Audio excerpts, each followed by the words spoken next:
শোনো, আমি দ্বিতীয় বিয়ে করতে চাই। কেন? আমি দেখতে কি যথেষ্ট খারাপ? আমি কি যথেষ্ট ভালো নই? ব্যাপারটা তা নয়। আমি যাকে বিয়ে করতে চাইতে সে সত্য তালাকপ্রাপ্ত 2 সন্তানের মা। দুঃখ কষ্টে নাকি তাদের দিন কাটছে। তাদের অবস্থা এতটাই শোচনীয় যে দুপুর হলে তার বাচ্চাদের জন্য কোথা থেকে যে খাবার আসবে সেটাও তার জানা নেই। আমি বললাম, ওদের বাবা কোথায়? সে কি নিজের সন্তানদের দায়িত্ব নিতে পারে না? তালাক মানে তাদের ছাড়াছাড়ি হয়ে গেছে। তাহলে বিয়ে করতে হবে কেন?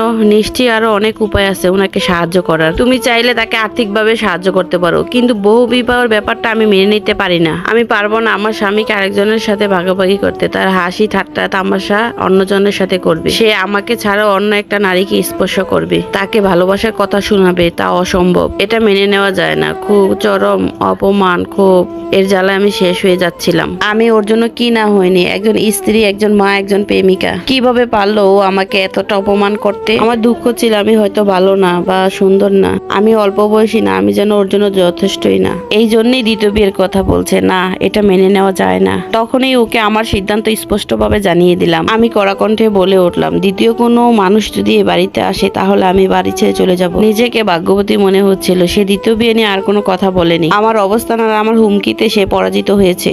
আমি জানি না সে মহিলা ও তার বাচ্চাগুলোর শেষ পর্যন্ত কি হয়েছিল। বোধহয় তারা অন্য কোনো এক শহরে চলে যায়। তাদের জন্য একটু কষ্ট আর মায়া হয়েছিল বৈবিক। এই জন্যে আমার স্বামী আর কখনো দ্বিতীয় বিয়ের কথাটি উচ্চারণ করেনি। এই কারণে আমিও খুব খুশি নিজের স্বামীকে ধরে রাখতে পেরেছি। আনন্দে আত্মহারা। কিন্তু তখনও জানতাম না খুব শীঘ্রই সময় ফুরিয়ে আসছে। মাগরিবের সালাতের পর তিনি বললেন তার খুব মাথা ব্যথা ধরেছে। এশার সালাত পর্যন্ত নাকি তিনি শুয়ে থাকবেন। শুয়ে রইলেন। কিন্তু হায়, ওরা সে রাতে এশার সালাত আদায় করা হয়নি। তার ঘুম আর ভাঙেনি। সে রাতে তিনি মারা যান। তার মৃত্যুতে আমি পুরো হতভম্ব হয়ে পড়ি। আর সাথে সুখে দুঃখে আমি সারাটা জীবন কাটাতে চেয়েছিলাম। হঠাৎ করে সে পরপারে চলে গেল। তারপর তার জন্য কত কাল ধরে যেন কেঁদেছি তা কেউ জানে না। হয়তো বা এক মহাকাল জুড়ে। সে সময় কোনো কিছু দেখাশোনা করে রাখার অবস্থা আমার ছিল না। অযত্নে অবহেলাতে একে একে সব। প্রথমে আমার গাড়ি, তারপরে দোকান, তারপরে বাড়ি, তারপরে 2 সন্তান সহ আমি আমার ভাইয়ের বাড়িতে গিয়ে উঠলাম। হঠাৎ এতগুলো মানুষের উপস্থিতিতে ওদের বাড়িটা গিজ গিজ করত। আমার ভাবিও দিনে দিনে অতিষ্ঠ হয়ে উঠেছিলেন। আমার খুব ইচ্ছে হতো সে বাড়ি থেকে বের হয়ে যায়। তখন আমার দরকার ছিল একটা চাকরি। মানুষের দয়া এভাবে কতদিন মাথা গুজে পড়ে থাকা যায়? আমাদের আলাদা করে খুব একটা বাসা প্রয়োজন।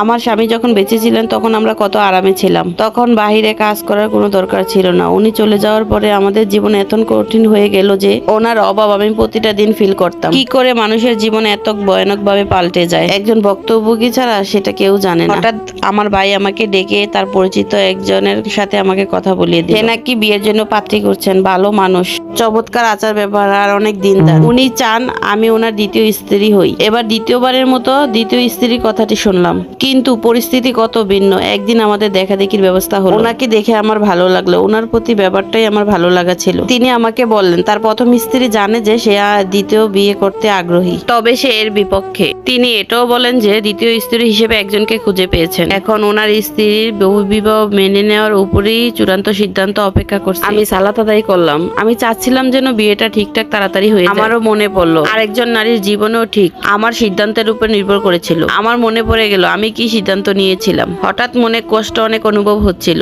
আমি তো আমার জীবনে অন্য এক নারীকে স্থান দিইনি, তাহলে কেন আমাকে অন্য এক নারীর জীবনে স্থান দিবে? নিশ্চয়ই আল্লাহ আমাকে শাস্তি দিবে। আমি আল্লাহর কাছে ক্ষমা চাইতে লাগলাম। আমার অবাক লাগছিল। আমার জীবনে একবারও মনে হলো না যে আমি যেই কাজটি করছি তা কতটা ভুল। আমি সবসময় ভেবে এসেছি এমনটা করাই মনে হয় সঠিক কাজ ছিল। যখন আমার অবস্থানটা পাল্টে গেছে, এখন প্রয়োজনটা আমার, এখন আমি বুঝতে পারলাম কতটা ভুলই না ছিল আমার। আরেকজন নারীর স্বামী পাবার অধিকারকে আমি অস্বীকার করেছিলাম। আমি দোয়া করতেছিলাম ওনার স্ত্রী যেন আমাকে মেনে নেয়। কয়েকদিন পর উনি আমাকে ফোন করলেন। ওনার স্ত্রী এটা মেনে নিতে খুবই কষ্ট হচ্ছে। উনি আমার সাথে দেখা করতে আগ্রহী। আজ ওনার দ্বিতীয় স্ত্রী আমার সাথে দেখা হবে। আমি তার বাসায় ড্রয়িং রুমে বসে আছি। তখন আমার স্বামীর সাথে বলা কথাগুলো বারবার আমার মনে হচ্ছিল। তখন আমি আমার স্বামীকে বলেছিলাম আমি কি খারাপ, দেখতে সুন্দর না, যথেষ্ট ভালো না?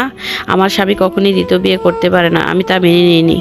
এগুলি বারবার আমার মাথার মধ্যে আসতেছিল চিন্তা ভাবনাগুলো। বসে বসে অনেক দুশ্চিন্তা হচ্ছিল। আল্লাহর কাছে বলছিলাম আল্লাহ তুমি আমাকে সাহায্য করো, তার স্ত্রী দিলে রহমত বর্ষিত করো। তখন সেই নারী এই রুমে আসলো। তাকে আমি দেখলাম। আমার মতনই সেই নারী তার স্বামীকে খুব ভালোবাসে। সে তার স্বামীকে হারাতে ভয় পায়। তার চোখ দুটো ছলছল করছিল। সে আমার হাত দুটো ধরে বলল, বোন আমার, আপনি যতই অসহায় হন না কেন, আমার জন্য এটা মেনে নেওয়া কত যে কঠিন। তারপরও দোয়া করি আমরা দুজন যেন আপন বোনের মতো থাকতে পারি।